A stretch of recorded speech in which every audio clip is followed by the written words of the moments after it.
Welcome back to our show. I'm your host, Gymnasium, here in the final round of the very vague game show. We are here with our top contestant, Alcoholic, who is in the solo round now to answer questions all about HIV and AIDS. Are you ready, Al? You bet, Jim. That's great. Question number one. What does HIV stand for? Horses and vests?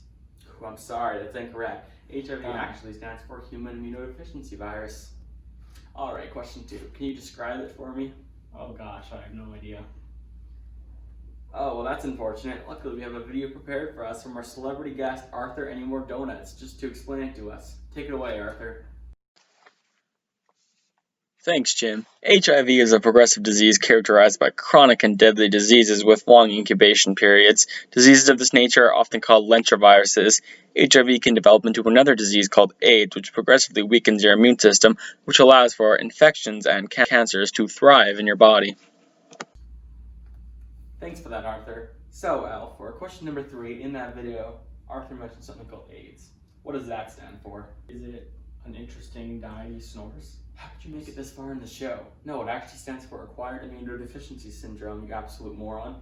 Anyways, now for the next question. How is HIV transmitted? Is it through eating a cheeseburger? That is, no. The real answer is that it's transmitted through transfer of blood, often through needles, as well as sexually transmitted through pre-ejaculate sperm and vaginal fluids. You got it? No.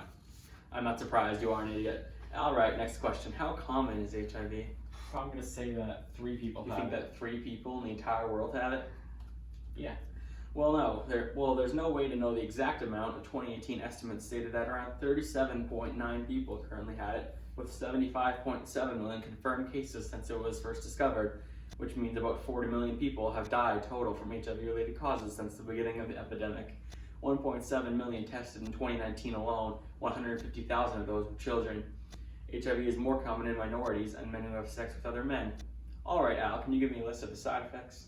Nausea, heartburn, indigestion, upset stomach, diarrhea. No, I believe those are the things that Pepto-Bismol is meant to be used for. Side effects and symptoms may actually include fever, chills, rash, night sweats, muscle aches, sore throat, fatigue, swollen lymph nodes, and mouth ulcers. If the virus progresses to AIDS, symptoms such as rapid weight loss, recurrent fever, profuse night sweats, extreme and unexplained tiredness, prolonged swelling of the lymph glands in the armpits, groin, or neck, diarrhea that lasts for more than a week, sores in the mouth, anus, or genitals, pneumonia, as well as red, brown, pink, or purplish blotches on or under the skin or inside the mouth, nose, or eyelids. Memory loss, depression, or other neurological disorders may occur. Next question, what are some treatment options for HIV? A lot of sun. Why are you the way that you are? Honestly, every time I try to do something fun or exciting, you make it not that way. I hate so much about the things that you choose to be. No, the real answer is that there's no actual way to cure HIV or AIDS. You can take ART or antiretroviral therapy, which takes a combination of HIV medicines which must be taken every day. HIV usually attacks and eventually destroys CD4 cells of the immune system, which act to fight infections, so these medicines can be used to prevent it from multiplying and thus reducing the amount of HIV in the body, and the immune system will have a chance to recover and produce more of these CD4 cells. That's what I meant to say. Sure it is, you doofus. Anyway, here's another question. Are there any problems with fertility or reproduction associated with HIV, and if so, what are they? Here's the hint, the answer is yes. Oh, no. Why are you even here? How did you make it this far in the show? It's almost like this isn't real or something.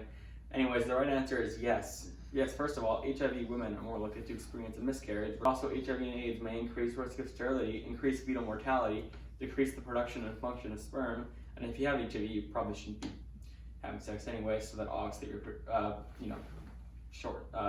reduces reproduction. Why? Moving on. Okay, Al, this is the final question. You got this, man. But first, a word from our sponsor. These tales for back to school. Denim, haircut, backpacks, come get your backpack. Boots and pants and boots and pants. New shoes, Get yourself an outfit. denim, Boots and pants and boots and pants. Haircut. new shoes. So get yourself back to school with these tales. Haircut. Alright, we're back. In case you missed it, Alcoholic is about to answer the last question. What are some methods of preventing HIV and AIDS? Listening to Nickelback, skateboarding, jaywalking, binge watching weird cable guy movies. Well, that is the wrong answer, so unfortunately, but unsurprisingly, you have accumulated 0 points in the bonus round. The real answer is that you should always make sure that when you are having sex with someone, you wear proper protection. Don't share needles, just in general. That has nothing to do with the first point, but still. And also abstinence. You would also take PrEP, which stands for People really eat peas. no, pre-exposure prophylaxis, which can stop sexually active people from developing HIV even if they come into contact with someone who has it. But none of these methods are 100% safe, so be safe out there and don't get a disease, because that would kind of suck. And that is the information I have collected. So, what do you think? Are you sure he wasn't right about what PrEP stands for?